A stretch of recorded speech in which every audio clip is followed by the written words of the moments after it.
Hi guys, Dr. Berg here. In this video, we're going to talk about how to burn belly fat step by step. Now, in a lot of other videos, I talk about specific parts of weight loss, how to burn fat, all different aspects. In this video, we're going to put everything together, okay? There's really three basic sections. The basics of what to do, things to add to speed up weight loss, and things to avoid to speed up weight loss, okay? So let's talk about the basics first. And some of this might be just repetitive, but if you've never seen a video from me, this will be very helpful. Make notes. And I'll put videos down below for a lot of the summaries of other videos that you can get detailed information on each thing, because I've probably done videos on each separate item. Basics, 2 to 3 meals a day, okay? You can start with 3 meals, and then when you want to go to 2. You don't want to graze all day, because every time you eat, you spike this hormone that prevents weight loss called insulin, okay?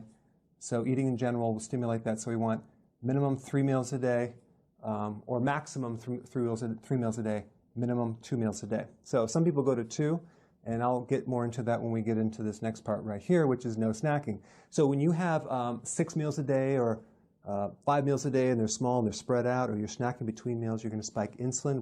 We don't want to do that. That's going to create a big problem for you. So removing the snacking is vital, very, very important. It's called intermittent fasting, okay?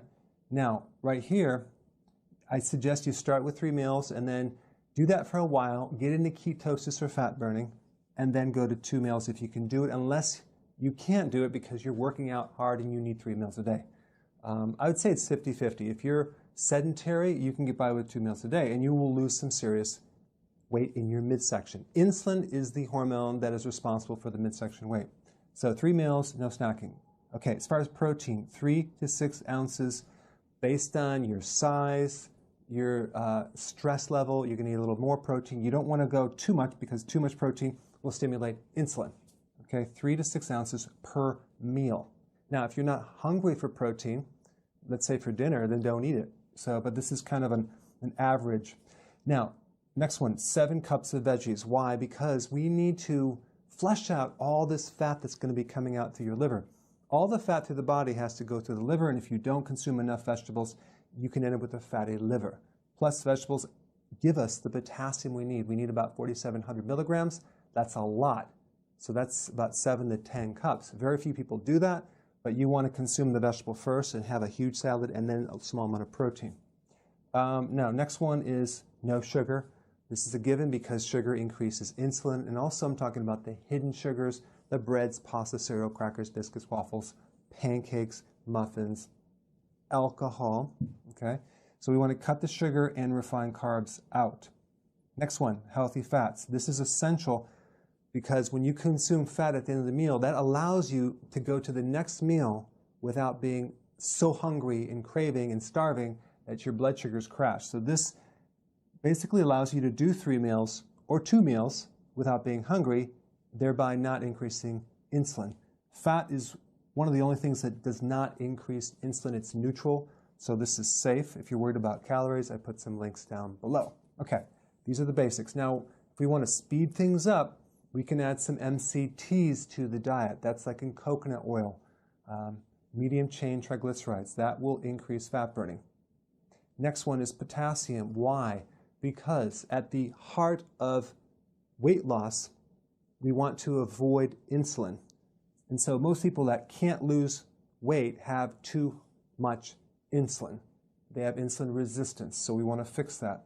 Potassium is one of the ways to do that.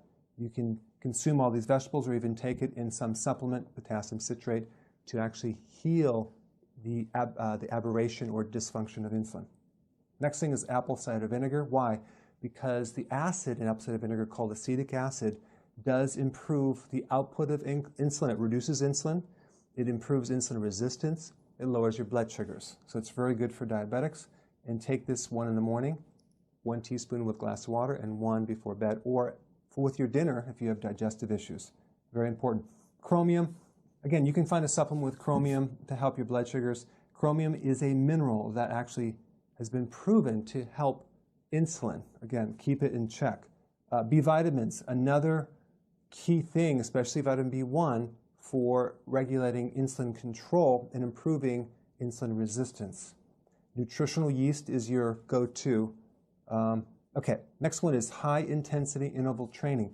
If you add high-intensity full-body resistance training, you're going to spike growth hormone and you're going to speed up weight loss. The key is short bursts of high intensity, lots of rest.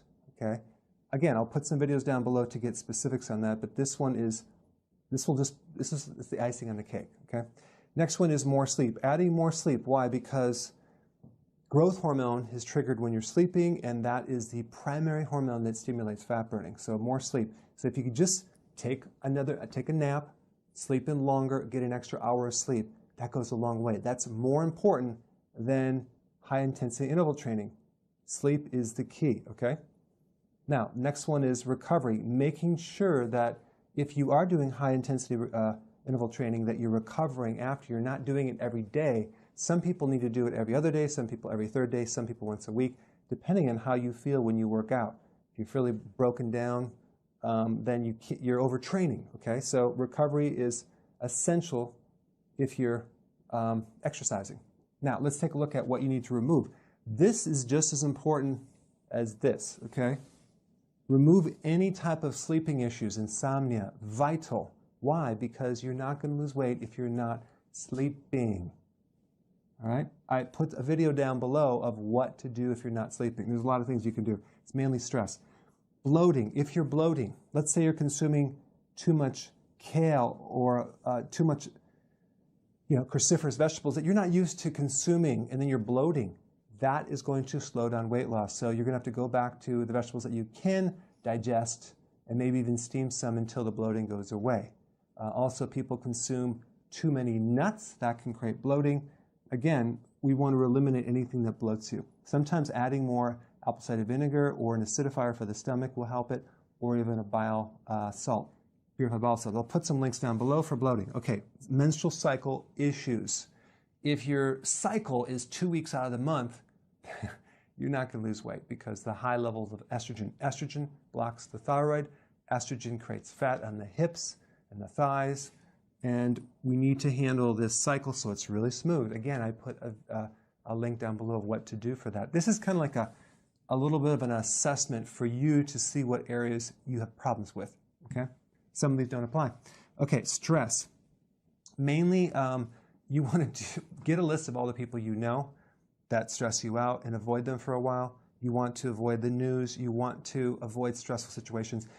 You want to do certain activities. I recommend an acupressure for your body to pull stress out. You want to do everything you can do to enhance the reduction of stress because cortisol is triggered, and cortisol will stop your weight loss. So I will put some links down below. All right, MSG, what is that? Monosodium glutamate. That's in a lot of foods. Start looking at the labels. It's in, oh my gosh, it's in even cottage cheese, unless it's organic. It's in all the fast food restaurants. I mean, all their foods.